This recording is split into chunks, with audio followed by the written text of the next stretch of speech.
So, without further ado, without any more ado, I'm pleased to introduce Martin Elliott.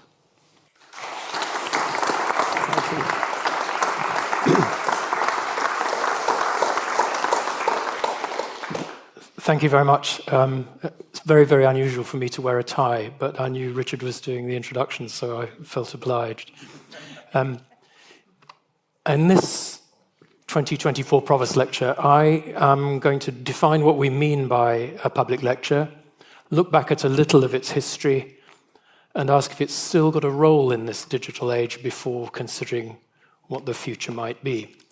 And I had considered changing its title to this because of all the pressures that have been on its existence ever since, but I'm much more optimistic than that. I think it does have a future and is a great survivor, and I'll come to that as we go along. Although it has been treated with some disrespect over the years, as my colleague Chris Lintott has told me. Now, you almost certainly consider it self-indulgent to give a public lecture about public lectures in an institution which is committed to delivering public lectures for over 400 years. But society has changed massively since Thomas Gresham founded this institution at the end of the 16th century. The digital revolution in recent decades has altered the way in which many institutions deliver their educational content and made them reconsider the potential of widening or growing their audience. There's an obvious attraction in moving away from an audience constrained by the size of the walls of this small hall, this venue, to one limited only by access to appropriate technology. But let's start by defining what I'm going to talk about. The first is, what is a public lecture? Simply put, a speech that's open to the public, but more specifically, one that's designed to deliver information or to explain ideas. Social scientists describe it slightly differently. They call it the transfer of ideas from the speaker to the audience using speech, but that there's little interaction between us, and it's only my or one person's interpretation of the subject or the data available, so it has inherent bias built in. The public, on the other hand, should be fairly obvious to you, people as a whole, but it is not a specific, targeted subset of the population. It's anyone who turns up, as you are this evening. Now, some have argued that storytelling, depicted in cave art such as these, emphasizes the long history and importance of narrative in the way that we communicate. We can only guess the stories behind these paintings, although I think maybe the images predate the use of PowerPoint and Keynote as supportive tools when you give a talk. But what's common to the narrative is the narrative arc. I know many people who would tell me to sustain a narrative arc through my talks. But they provide some sort of coherence and a logical journey through the topic that you want to consider. Public lecturing is a little bit different from public speaking, and I'll just cover the margin a bit. Public speaking has a long history and has been concerned usually with the art of persuasion. And whilst a public lecture might involve public speaking, it is not necessarily the same thing. The first lectures were probably delivered in the major temples of ancient Egypt throughout the Old Kingdom, whose dates you can see up here. I never quite know how to say BCE dates without sounding pompous. But these temples were the universities of their age, acting as centers of both religious education and bases for learning. Lectures were delivered to a wider public at religious ceremonies and at festivals when priests and the scribes would pass on their knowledge and their beliefs. Now, these experiences of public lecturing, which overlapped with speaking, were developed into a structured treatise in the Precepts of Ptah-hotep at about 2500 BC. The dates challenged, and there were all sorts of other authors of precepts, but he defined a principle of free speech. It's quite important because at that time the Egyptians considered eloquence to be a craft and something that you could improve by instruction, by teaching. In his own words, if you want to be remembered, listen. And don't talk until you know what you're going to say. And once you've cracked that, you're probably going to be successful. It's quite good advice. This was a couple of thousand years before Aristotle wrote his famous book, Rhetoric, with its own guide to effective public speaking. It was called The Art of Persuasion. And in that, he was concerned with engaging the audience in some sort of dialectic discourse. He described it as the capacity for discerning what is persuasive and what is not. Now, I am obviously far from a classicist, but fortunately the good Melissa Lane in the front row has told me that the public lecture of that time was epidietic. Is that right? Which was a display setting for a rhetoric in ancient Greece as you got in funeral orations, for example. It's a bit different from what we do now. The practical advice that was given in that book is perhaps most relevant to the way you deliver persuasive speeches, but the basic principles are the same: logos, pathos, and ethos that we might want to use whenever you speak in public, all of which you need. Aristotle had quite a unusual idea of the mass audiences who accumulated in front of him to speak when he spoke. He was quite scathing. This is what he said. He thought they were of a corrupt and depraved character, of limited intellectual capabilities, and a lot of moral insufficiency. That was the mass audience. He obviously was much more complimentary about audiences engaged in learning proper, as he called it, and clearly a Gresham audience falls into the last category. The art of public speaking further evolved and was codified in ancient Rome by Cicero in 5 canons of successful rhetoric: invention, arrangement, style, memory, and delivery. Now, I'm pretty confident that's going to be the basis for somebody's scoring system in the future as we work our way through Gresham lectures. It says what it is. A little bit later comes Quintilian, who was sent from Spain to Rome to study rhetoric. And he wrote a 12-volume book on rhetoric called the Institutio Oratio, which is pictured here, the late edition.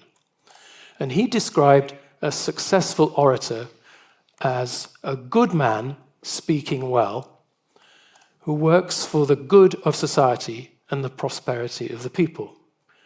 Personally, I think that's quite a good basis for the kind of work that we do here. Richard may recognize this picture. It's taken from a lecture he gave here many years ago, where in the Middle Ages, lecturing was largely done in religious institutions, following the traditions that I mentioned earlier in ancient Egypt. Formal lecturing or teaching in sophisticated seminars was within religious seminaries, delivered in cathedrals or other institutions, but largely to closed audiences of students and those in training. And another place, the wonderfully named House of Wisdom. I think that's great. It's the Abbasid Library in Baghdad, which became a public academy at the beginning of the 9th century under somebody called Al-Ma'mun. And that widened its educational reach to a population.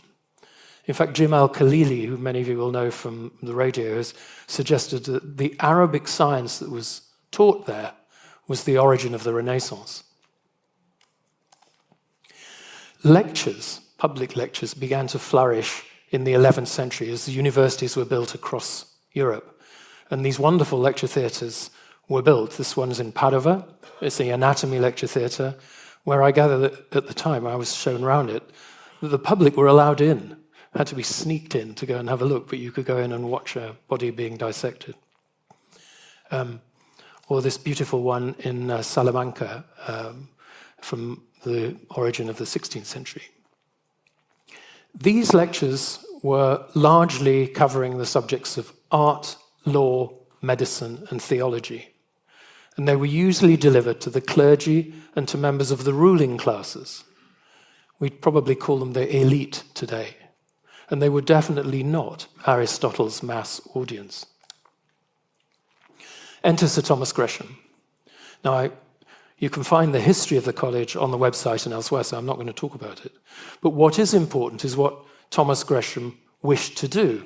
He clearly wished to democratize education, first by erecting his college in London here, secondly, by making his lectures open to the public, not to the elite, and thirdly, by giving them, where possible, in English, rather than the language of the time in education, Latin. And he hired top academics of the time who were encouraged to share their ideas with the public. The academic had been released from his or her golden cage. I felt I had to try and use artificial intelligence to draw me a cartoon, so I did, Gisello, just for you. And this was what it came up with when I asked for releasing an academic from a gilded cage. It immediately allocated a gender. So I went back in there and said, tell me about a female academic released from a gilded cage. And this is what it drew. So I'm not entirely sure that that's characteristic, nor that she is in fact released, but it certainly says a lot about the fundamental misogyny of current AI, I think. So Thomas Gresham's desire to democratize education ticked over at a relatively low-key way until the 19th century, when the popular lecture took off big time on both sides of the Atlantic. The public lecture became a big thing. And there is a wonderful, very comprehensive review of the rise of the public lecture in mid-century America by Donald Scott, which describes many features which resonate quite strongly today. Scott describes an American society of the time with an insatiable craving for useless knowledge. This probably contrasts with the TikTok generation, which appears to have an insatiable desire for useless knowledge. But for speakers and audiences alike, it was necessary to create and improvise a career, because the career structure for professional training was extremely poor in 19th century America. It became a bit of a competitive jungle for audience members to get a seat and for speakers to speak.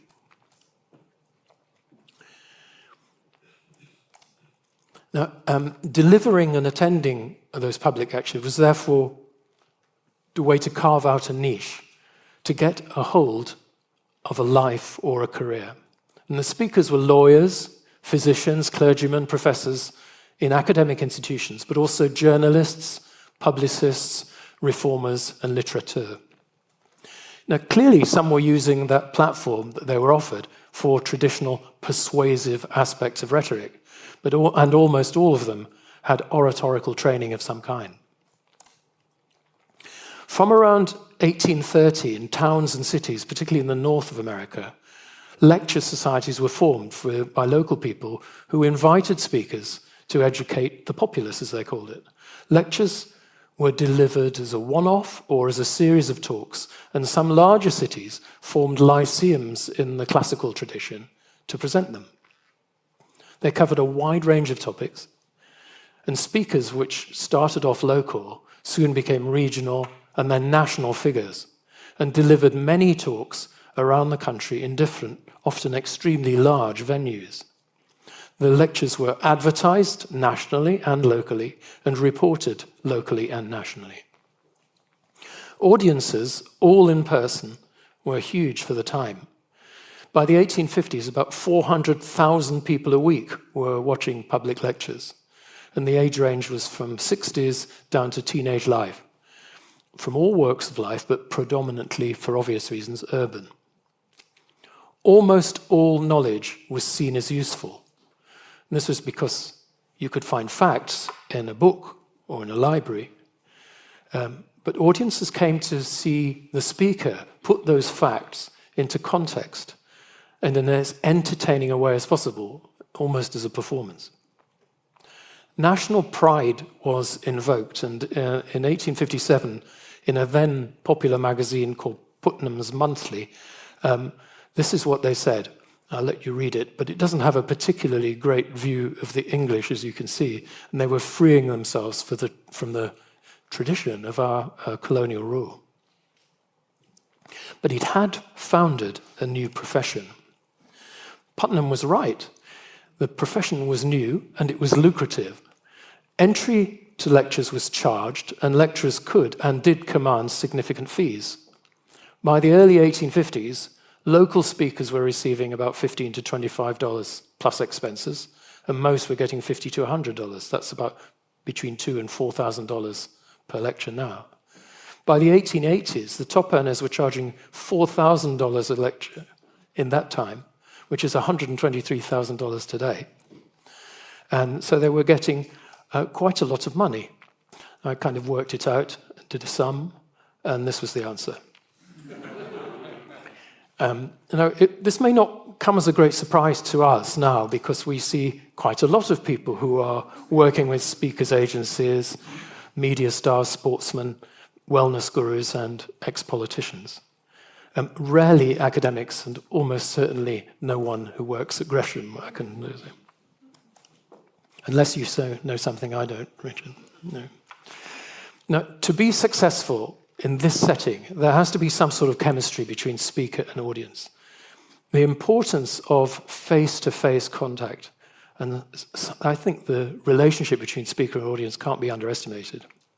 As Scott said in the 19th century, you're turning up as a member of the audience to be near someone who knows something, and someone who might change the way in which you think about something, improve your life in some way, but not only to teach you. The speaker, hopefully, arrives with a bit of energy, but actually I think we draw more energy from you than we give the other way around mostly. It is a binary experience. And that chemistry, I think, explains the wide popularity of public lectures, which of course was not limited to the United States. Apart from Gresham, there was the Royal Society, Royal Institution, lit and fill societies all over the country. But they were all live, all in person, and all face-to-face. So that relationship, people were coming to hear people speak. Now, of course, there have been massive technological advances in communication. And they changed everything. With the advent of radio, then of television, more recently the internet, with live streaming and the ability to watch stored material online, it is a radically different market. And I remember when live streaming of Gresham lectures first started at the beginning of this century. I thought it was a great idea. It was innovative. But in fact, we were 100 years late. This thing was called the electrophone, was set up in 1890 and delivered live lectures through the telephones, through the telephone exchanges. And you paid money to have a headset, which you could have at home, or go to a special room where an attendant would give you a headset and no doubt charge you a huge fee. But they were giving live theatre, music, church services, and specifically scientific lectures relayed to dedicated rooms. There was a much more attractive sounding one in France called the Théâtrophone. And the first radio program wasn't broadcast till 1920. It was a Westinghouse company, a Harding-Cox election in the States. But immediately the educational potential of radio was recognized.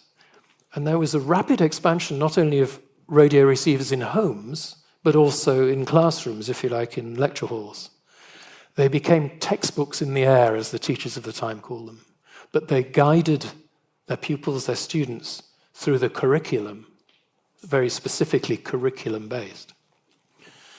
And of course, it soon emerged that radio could deliver much more radical, innovative content than that was available in textbooks or indeed in the classroom. They weren't really lectures, but specifically designed content for the medium, for radio, not for a specific or defined audience. They were delivered publicly, but they were medium sensitive. In other words, it wasn't just standing there and talking. They were not recordings of public lectures. Even the first Reith lectures, the first one being delivered by Bertrand Russell, were studio recordings. The live audiences were only introduced relatively recently. And although radio has remained a medium in its own right, live audience was eventually recognized as an important part of the way in which you can transfer the magic of the room to the people listening at home. It remains a key part of the output of radio, particularly as those of you who come from the States will recognize on NPS stations in the United States. Now, recent history is obviously dominated by the expansion of the internet and interactive technology as a means of communication, of distribution, and as a marketplace. Indeed, one of my predecessors as Provost here was Professor Peter Naylor, who also delivered a Provost lecture in 1991. And he said this quite perspicaciously, I think. Lectures need to be disseminated. It's not just delivering it. You want to have as many people as you like watching it. In fact, he said it more pithily by adapting some words of Francis Bacon. It's no good except they be spread. Now, many scholars have argued that these technological developments in education have rendered the lecture as a means of teaching students completely obsolete. Let me just give you an example from the words of Diana Laurier from UCL. The lecture is profoundly defective, inefficient, and outmoded. So I'm going now, by the way. It's suited only to what is elegant or pleasing, rather than what is difficult or complex. In other words, its days are numbered. Now, knowledge that used to be contained first in the minds of clerics or later on the pages of books is now freely available at the click of a mouse. The memory is somewhere else. And knowledge is accessible in various forms as well, in the written word and the spoken word via podcasts, and video as filmed lectures, demonstrations, or animations. Or for any of us who've tried to repair a plug, you know where to go and look. So why would a student nursing a hangover get out of bed to a lecture when she could watch the content later in the inconvenience of her own bed and after the paracetamol had done its job? If you have digital access to the academic library, to the university library portal, then the information you can find is up to date, immediate, and the same as everyone else. So why do you need to turn up for a lecture?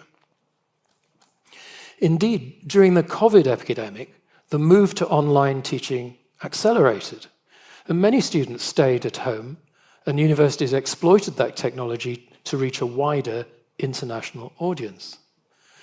Interestingly, students weren't only skipping content, but they were skipping reading. And those of you who read either the article in The Atlantic at the beginning of this month in October, or heard our own former professor of rhetoric, Jonathan Bate, on the radio this week, these kids aren't reading books like they used to. He couldn't persuade them to read a whole book.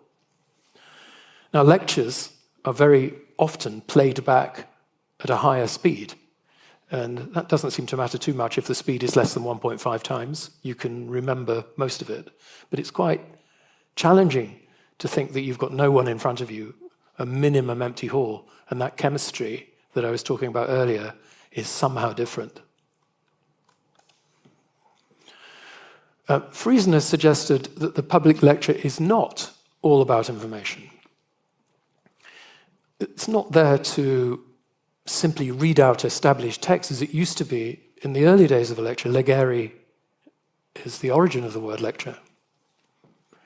As knowledge became more widely available, it became the interpretive skills of the speaker, the authenticity and sometimes the charisma that made the content more absorbable by the people in the room.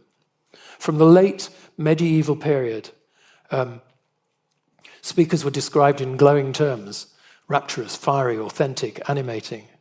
And people came to the lecture for the speaker as much as the content. Maybe one person in the room today might do that, I don't know.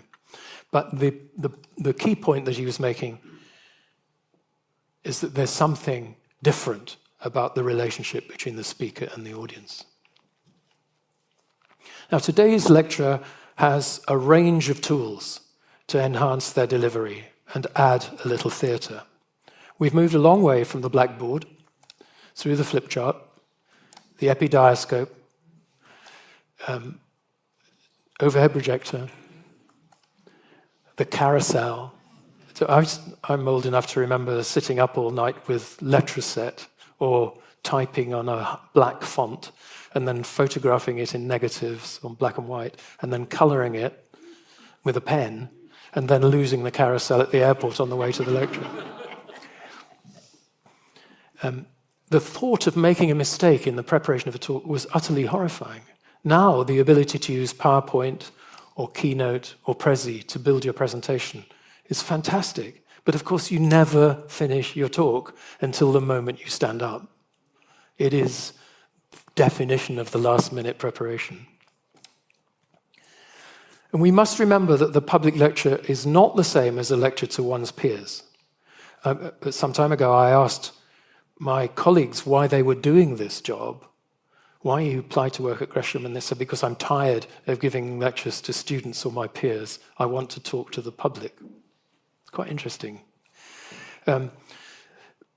Lectures to peers and students are subject-dependent, curricular-based, and often very precise.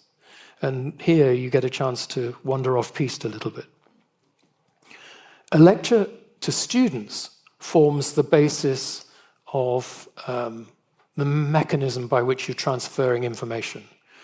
The effect or impact of what we deliver and measurement of it is incredibly challenging and complex. And there's too much information about how to do that for me to include in a talk, but I've left some references in the accompanying text if you're interested. It is a complex field. But it's clear that with students, any form of giving a lecture is not enough. Active learning is much more effective. This would produce much greater interaction between teacher and student, more demonstration, more physical work than we can do here. And it doesn't really matter if you're a highly regarded speaker, it's still better to have active learning if you're a student. So let's go back to having a think about why people like me and Melissa and Victoria and Richard have turned up to give free public lectures. I asked them what it was about doing this that turned them on. Here's a few of them from last year. I'm going to take a glass of water while these words roll by so that you can absorb some of what they say, and then I'll come back when I've recovered.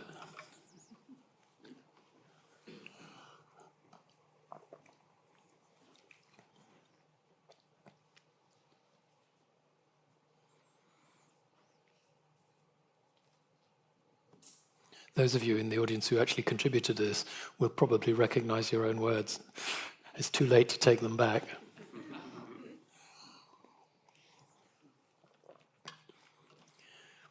When I started doing this work, I found preparing the lectures, which were often on the edge of my subject, personally rewarding, extremely interesting, and often challenging. And the idea of speaking to you, the intellectually curious rather than other pediatric cardiac surgeons, was absolutely fascinating and rewarding.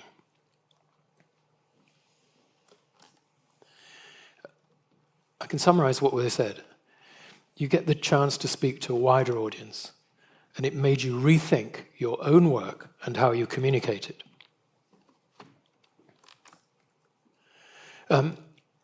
The presence of a live audience seems to me to be critical to the experience for the speaker, at least. As my colleague Alec Ryrie, who used to be a professor of divinity here and as a really excellent speaker in his own right, said this: the live audience gives us energy and immediacy and authenticity. They don't just transform the experience for the lecture, but they more subtly enhance it for anybody who's watching it online. What happens between us in this room alters what people see. when they're far away, what's recorded. And all the Gresham professors wanted to deliver the lectures to a live audience because of that particular chemistry, to form a relationship with you, especially over the course of a series, almost entering into a dialogue, and subliminally again through the occasionally torturing question and answer sessions at the end of a lecture. As Alex says, it's the chemistry between the speaker and the audience that makes the online recording more vibrant and more engaging. But is that just us as speakers giving our preference to those of you in the room rather than those of you behind the camera or watching later on YouTube? Perhaps we should give preference to the online audience whom we can't see and don't know. After all, the number of views on YouTube can be massive. A single lecture last year had an audience online of 10,000 times the in-person audience. Was it 10,000 times better as a result? We'll come back to that later. The lecture was designed for an in-person audience. So perhaps we should rethink it, not design what we do for you, but design it for those people who are behind the camera. Would that devalue what we do in this room, devalue the relationship between speaker and live audience, dilute the chemistry that you see later? Is what we record suitable for a modern and fickle online audience? If filming me standing at this podium and recording the images you see is sufficient to appeal to a large audience who cannot know me and whom I currently don't know, all they're seeing is me as a talking head and a plainish background. Is what we produce suitable to be seen on the mobile devices that 60% of our online viewers use, vertically or horizontally? Many of you will have seen a Gresham lecture online. It's fundamentally not different from this. The released material may switch more subtly between the speaker and the slides, but it's in the control of an edit, whereas you are using your eyes to choose where you look. Speaker, podium, what do you see? While speakers will vary in what they do, some prefer to talk from the podium with notes, some prefer to walk around, but the slides and builds and animations that go into the talk behind you remain relatively limited compared with what you see in a highly produced broadcast material, planned and built and recorded over months. So should we consider ourselves broadcasters rather than a college which delivers public lectures, since there's only 100 of you here and who knows how many thousands out there? We could modify our iconic Barnard's in Hall by placing a digital LED floor and 2 LED corners to create an illusion. It would look the same for you, but for the people watching online, could have a much more engaging experience. This is a hybrid extended reality LED stage, and you can program the background to be what you want. Here's another example.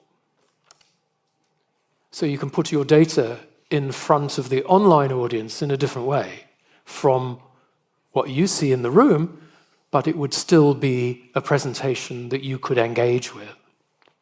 If I show you that in another way, here is just one of those screens set up into a corner, but the online audience would see this sort of thing.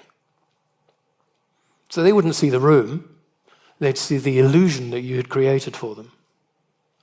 And if you watch sport on television in the weekends, a lot of those studios are similar illusions. Now, it would take a lot of dosh, both in terms of capital and revenue, to generate this kind of broadcast stroke in-person experience. But the live stream would clearly be greatly enhanced, and so would the online experience.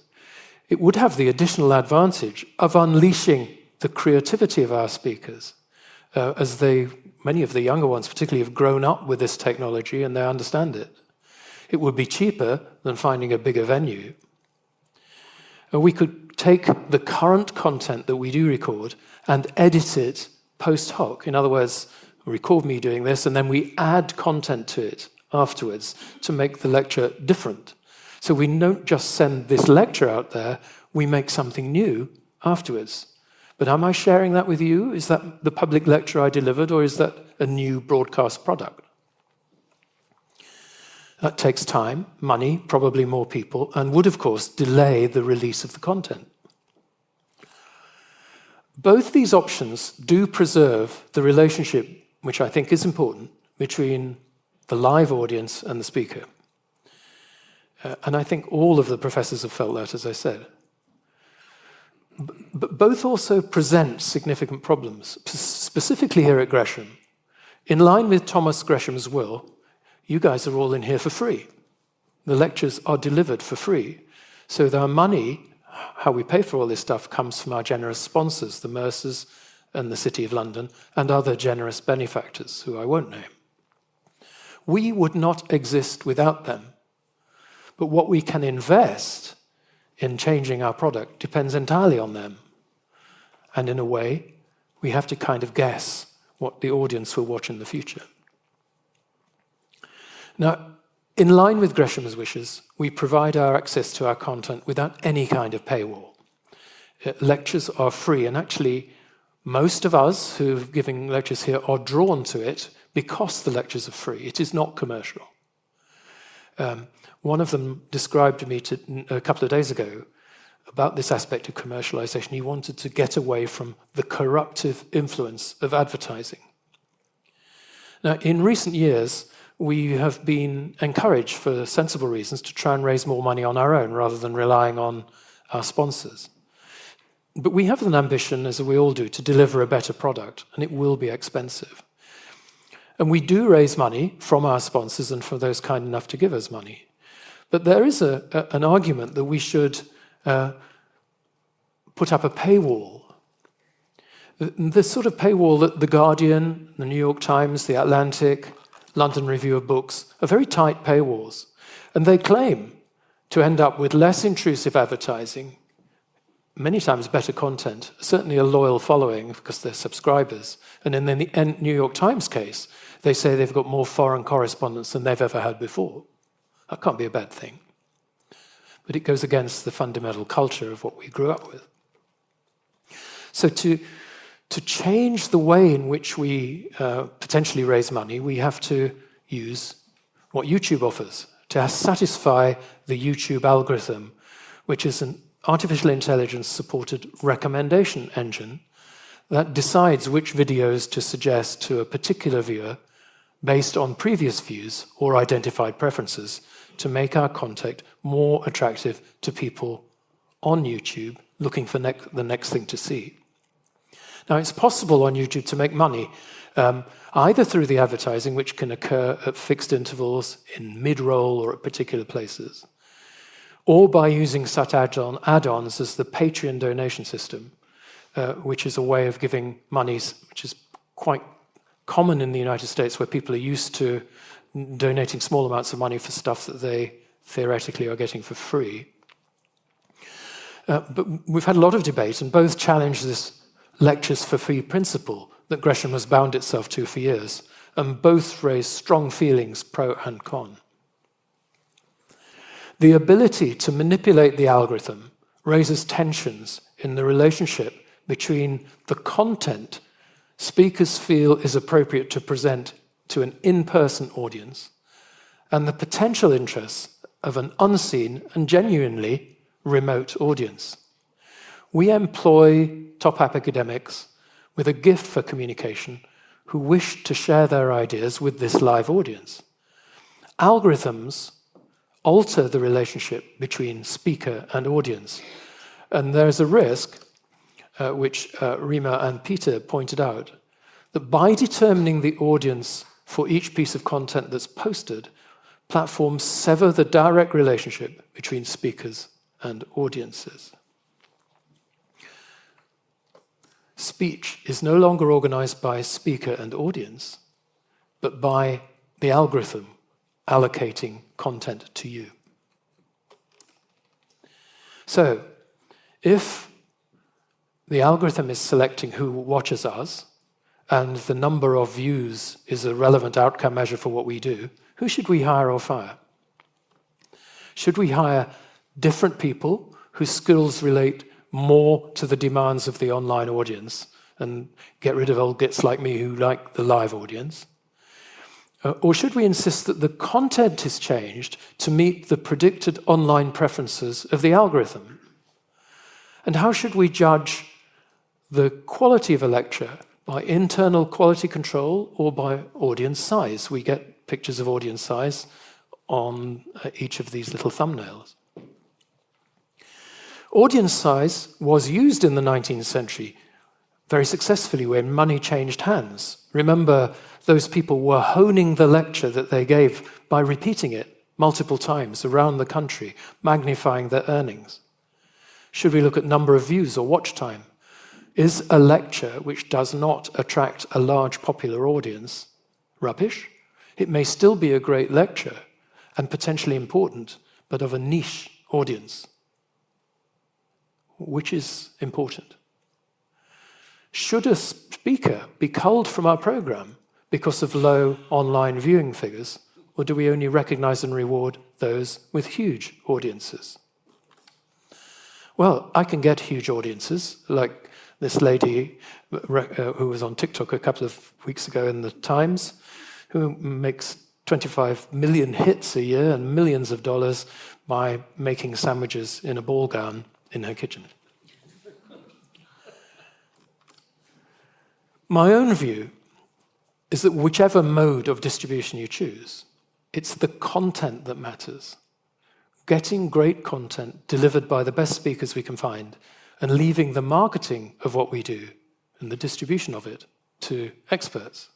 It takes a different skill set to ensure that the lectures have the correct wrapping and the right branding and the right distribution as we peer out from our little box.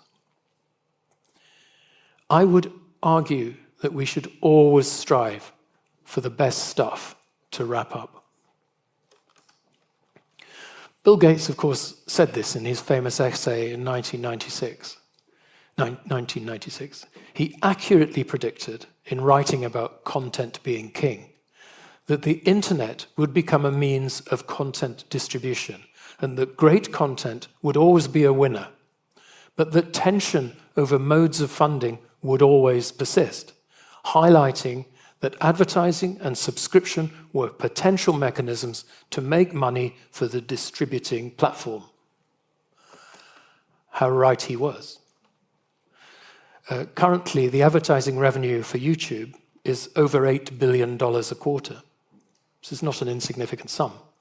So they will push our lectures if we put more advertising on them because it pays them more to do it. It's a positive feedback. The longer form lecture, this 3/4 of an hour to an hour long lecture, has been challenged as a form over recent years. First by the global success of TED Talks, secondly by the short form content on so much social media, TikTok, Snapchat, and so on. And the uptake of that content has led to an unchallenged assumption that especially young people have short attention spans. Now, whilst Sir Jonathan Bate may argue that that's correct about books, I don't think the evidence is particularly strong that that's the case. Material can be condensed into these formats, but often the view that it's a short attention span, as Victoria Baines said in a lecture recently, is a view encouraged by big tech to increase the advertising income that the platforms receive. It can be very effective, short video, especially as promotional material and instruction material, but none lend themselves to the reasoned argument of the long-form lecture, and especially what can be further developed in a series, a thematic series over time. Now, all universities are committed to the idea of public engagement everywhere in the world. There's often an active program in universities involving delivering many public lectures a year and actively encouraging their academics to share their knowledge with and learn from a more general public. It promotes accountability, they say, social responsibility, something called relevance, and trustworthiness.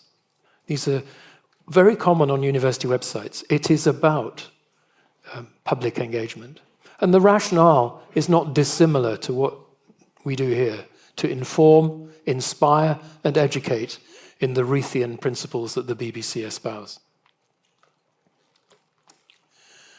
A quick scan of a variety of websites, here's one, for example, the Open Lectures website, shows that there is a vast amount of, there are huge numbers of public lectures around this country on any day of any week.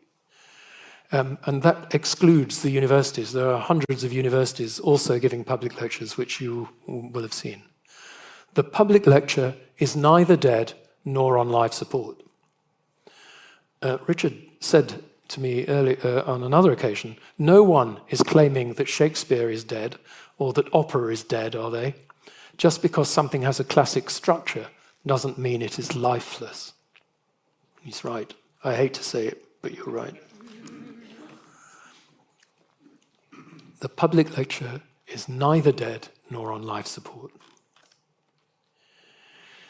Now, in considering the public lectures of the 19th century, Scott describes a number of characteristics which I think remain relevant about a public lecture and could be superimposed on some of the content we see here.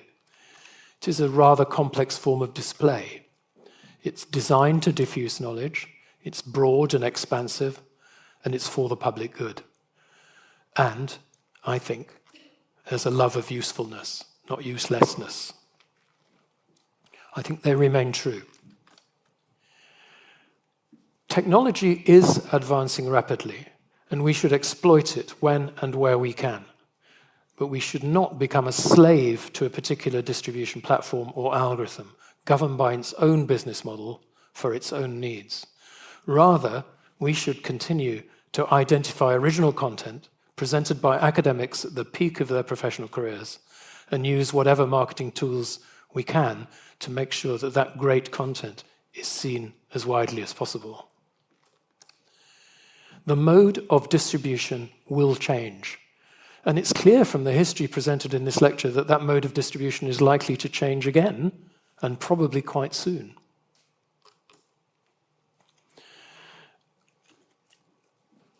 With investment and ambition, we can make the public lecture even better, even more attractive, even more informative, and deliver it to an ever bigger, even more engaged audience. However, we in the college are very aware that currently we're not doing enough to interact with you as an audience. As Professor Raghu Rao has put it, we should double down on creating a shared and intellectual human communication between speaker and audience using whatever multimedia ways and IT ways that we can employ. And we have work to do to deliver that well. Personally, I would also like to consider that the public lecture represents a clear demonstration of genuine freedom of speech. Our professors are appointed competitively on the basis of their expertise and skill in delivery and experience. Their overall program is approved by peer review in our academic board, as is the summary of what they propose to do on each particular lecture. After that, and subject only to the laws of libel, copyright, and public decency, they're free to say what they wish.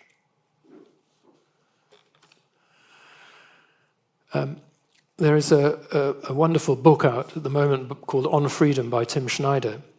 And I think that this is a philosophy that I would like to espouse.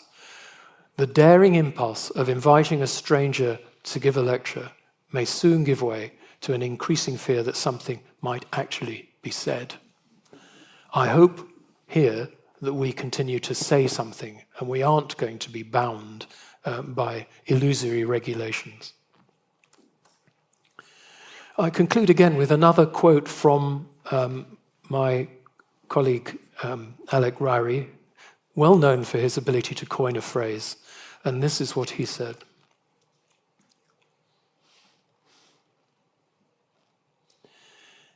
It does seem to be surviving the digital age. In fact, I think in many ways, the digital age is supporting what we do and building again on the chemistry, but it must not eliminate it. I would like to thank all the current and past professors who've not only provided advice and input and criticism, and in many cases quotations for this lecture, but it is they who create the content. It is they that create the magic, and they without whom this college would not exist. So I am confident in asserting that the public lecture will change, it will improve, and it will survive. Long live the public lecture. Thank you very much.